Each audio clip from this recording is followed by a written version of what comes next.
వర్షాకాలంలో పల్లెటూరులో మేము పడే తిప్పలు చూడండి ఎట్లా ఉంటాయి. ఆవులు గడ్డి మేయడానికని బయటికి వెళ్ళాయి. ఇంతలోనే ఉరుములు మెరుపులతో కూడిన ఒక పెద్ద వర్షం అయితే స్టార్ట్ అయిపోయింది. 5 నిమిషాల్లో క్లైమేట్ అంతా మారిపోయింది. ఆవుని తేయడానికి మా నాన్నగారు అయితే బయటికి వెళ్ళారు.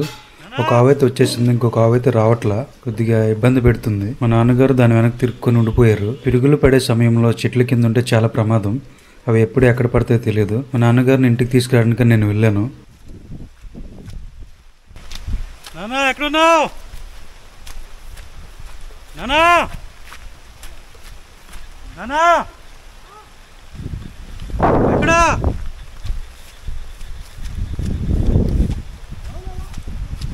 నేనే ఇక్కడ చేస్తున్నా. ఆవేదే ఇటేమో వచ్చినా నువ్వు రూమ్లో మెరుపులు అయితే నువ్వేం వచ్చినావు? అది ఇంటి పది ముందు రూమ్లో మెరుపులు పడుతుంటే భయపడకన్నా ఆవానికి తిరుగుతున్నాడు చూడండి. తుప్పల్లో ఉన్నాడు అనమాట. ఇటేమవుతుంది రే, మెల్లకెళ్ళి నేను వస్తాను అటుగా.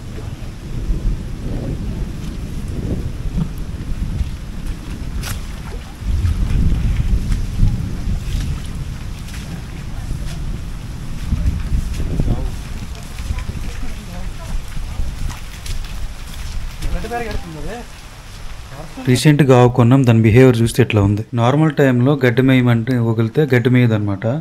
దానికోసం గడ్డి కోసి తీసుకురావాలి.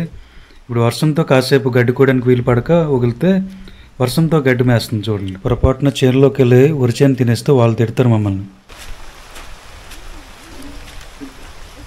ఎటెళ్ళింది గాడే?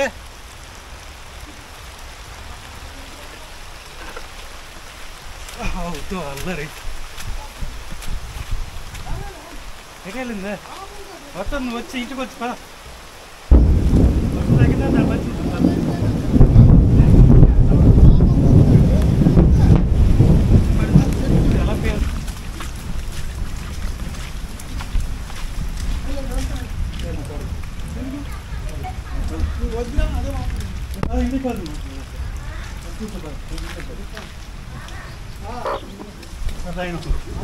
వచ్చింది వర్షం తగ్గినట్టు పరిగెడుతుంది.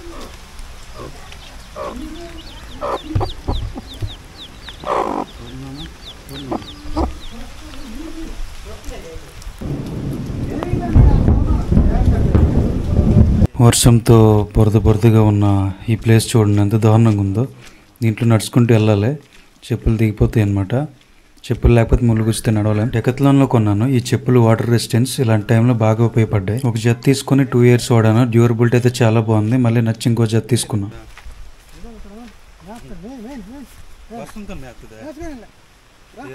చూడు వర్షంతో ఏంటి మేస్తుంది డాడీ? ఉన్నాయి ఇంటికి వెళ్ళి పద. సరేలే నువ్వు తిరక్కు ఉరుములతో మళ్ళీ వస్తాను. సరే మరి బాయ్.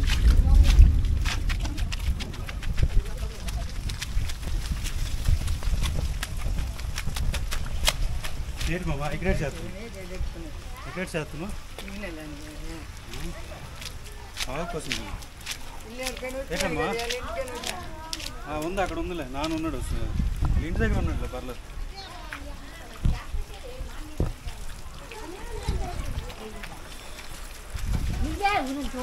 తిప్పించేస్తుంది రావట్లేదు.